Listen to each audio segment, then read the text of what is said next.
Hi, welcome back to the channel. I'm Eric. I'm a full-time reseller. I buy entire estates and collections and I dig through them and I look for vintage stuff that I could either stick in my store, BC Modern in Milwaukee, Wisconsin, or I look for stuff that I could stick on eBay and I could turn a profit on it. This is my series that I started on YouTube for going from $0 to $50,000 on eBay on a part-time basis. So this is an update video for the month of July. I know we're in what month are we in? We're in October. I can never remember what month we're in. I'll cover what I sold in the month of July. I love to show that this can be done on a part-time basis. My store takes up a lot of time of my life. And so I try to make sure that eBay doesn't take up as much time of my life. And so when you're watching my videos, keep that in mind that I'm showing you a method, or I'm showing you, a path that, by buying the right items, by curating the right items, you don't have to stick as much time into, trying to get a decent return from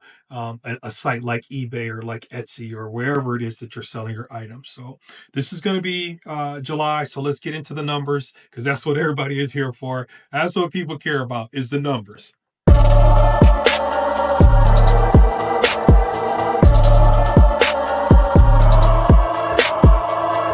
The month of July, I sold 80 items. So we definitely increased the number of items sold from June to July.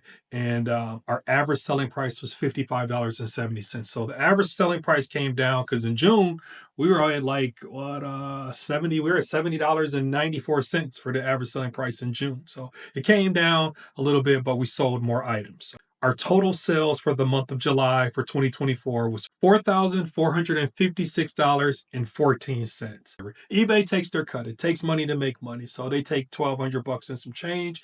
That nets me $2,944. I want to always stress that when you're watching these videos, like, most people are happy to make $500 to $2,000 consistently part-time on eBay, and it's going to take some people a lot longer to do it, because the learning curve that it takes to resell, to know what to buy and what not to buy. The key is, once you figure out what to buy, lean heavy into that. Don't keep experimenting and playing games. Like, this is real money, this is real time, this is real space. You need to maximize all three of them at all times, basically. July, though, I started putting stuff in store inventory. And if you follow me, you know that most of my stuff I listed in online auction. 98% of the stuff probably at this point.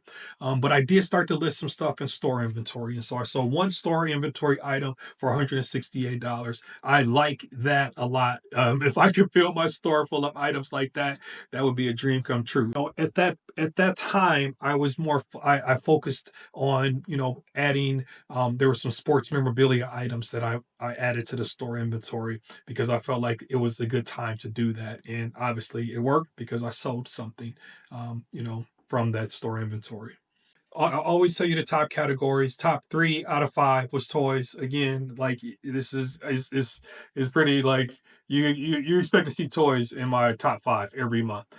Number 2 was sports memorabilia. So you can see something else crept up in there, but again, it was something that I still enjoyed selling. Number 4 was collectibles. So I think when I look through, when I give you the items that's, some of the items that sold in the month of July, maybe we can see what the collectible was, because I don't really remember, because we're in October at this point. But let's look at some of the items that sold in July, and maybe some of that stuff will help you too, when you're out here looking for vintage stuff to resell for profit. Okay, so check it out. One of the top selling items was the one of the items that sold them for the most was a blank Milwaukee Bucks jersey. I got $168 for it. So my top selling item was a fixed price item, which is usually never happens for me.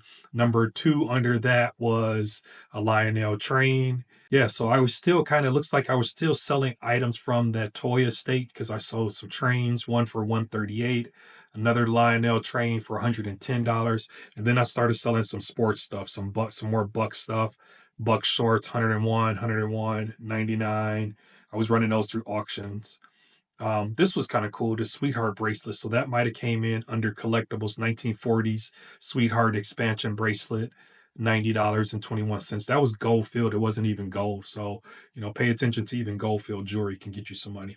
Then it goes on to some trains. Oh, I sold these mason jars. These were miniature mason jars. These things were salesman samples. One, I got $79.66 for it. I have 4 of these mason jars, $76 for another one. So that's where that's where the collectibles came in there. I told you that I would see where the collectibles came in there some kind of way.